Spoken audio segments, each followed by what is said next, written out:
पहाड़ों के एक सुदूर हिस्से में एक गांव था जो रहस्यों और अंधकार से घिरा हुआ था।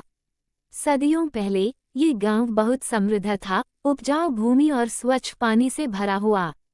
लेकिन एक रात एक अजनबी वहां आया जो आश्रय की तलाश में था। गांव वालों ने उसे ठुकरा दिया क्योंकि वे बाहरी लोगों से डरते थे। अजनबी ने गुस्से में आकर गांव को श्राप दे दिया। तभी से गांव पर एक के बाद एक मुसीबतें आने लगीं, फसलें बर्बाद हो गईं, मवेशी मरने लगे और अजीब बीमारियां गांव वालों को घेरने लगीं। जो भी गांव से निकलने की कोशिश करता वह या तो गायब हो जाता या डरावने दृश्य देखकर वापस लौट आता। समय के साथ लोग बातें करने लगे कि रात में गांव में परछाइयां घूमती हैं और फुसफुसाहटें सुनाई देती हैं जो सुनने वाले को पागल कर देती हैं। ये गांव डर का स्थान बन गया था, जहां किसी भी यात्री का जाना मना था और आसपास के लोग भी उससे दूर रहते थे। कई सालों बाद अरुण नाम का एक युवक यात्रा पर निकला। उसे इस गांव की भयावह कहानी के बारे में कुछ भी पता नहीं था। कई दिनों की यात्रा के बाद अचानक आए एक तूफानी रात में उसे आश्रय की जरूरत पड़ी और वो अनजाने में उस भुला दिए गए गांव में पहुंच गया। थका हुआ और बेबस होकर उसने वहां रात बिताने का फैसला किया। जैसे जैसे रात गहरी होती गई उसे हल्की हल्की फुसफुसाहटें सुनाई देने लगीं।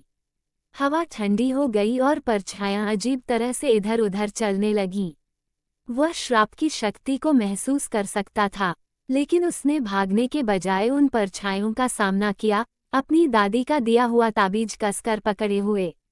वह ताबीज कहा गया था कि उसे बुरी आत्माओं से बचाएगा। परछाइयां धीरे धीरे उसके पास आने लगी, लेकिन उसके हाथ में ताबीज हल्का सा चमक उठा जिसने अंधकार को पीछे धकेल दिया। फुसफुसाहटें तेज हो गईं और वे पीड़ा भरी चीखों में बदल गईं, लेकिन अरुण का मनोबल डगमगाया नहीं। तभी उसे एहसास हुआ कि वह अकेला नहीं है। गांव के वे लोग जिनकी आत्माएं श्राप से फंसी हुई थीं, उसके आसपास इकट्ठा हो गए थे। वे उससे विनती करने लगे कि वह श्राप को तोड़े। आत्माओं की मदद से अरुण ने गांव के बीचों बीच एक छिपा हुआ मंदिर खोजा, जहां उस अजनबी की एक पुरानी मूर्ति रखी थी। अरुण ने क्षमा मांगते हुए मूर्ति के सामने एक छोटी सी भेंट चढ़ाई। तभी उसे महसूस हुआ कि वातावरण में एक हल्की सी शांति फैल गई है, जैसे धरती ने एक लंबी सांस छोड़ दी हो। सुबह होने पर गांव कुछ बदला बदला सा दिखा, शांत और मुक्त। श्राप का अंधकार खत्म हो चुका था और गांव के लोगों की आत्माएं, जो अरसे से कैद थीं, अब स्वतंत्र हो गईं। अरुण ने उस गांव को छोड़ दिया, जो अब उस अंधकार से मुक्त हो चुका था। उसकी हिम्मत के कारण एक श्रापित गांव फिर से शांति पा गया।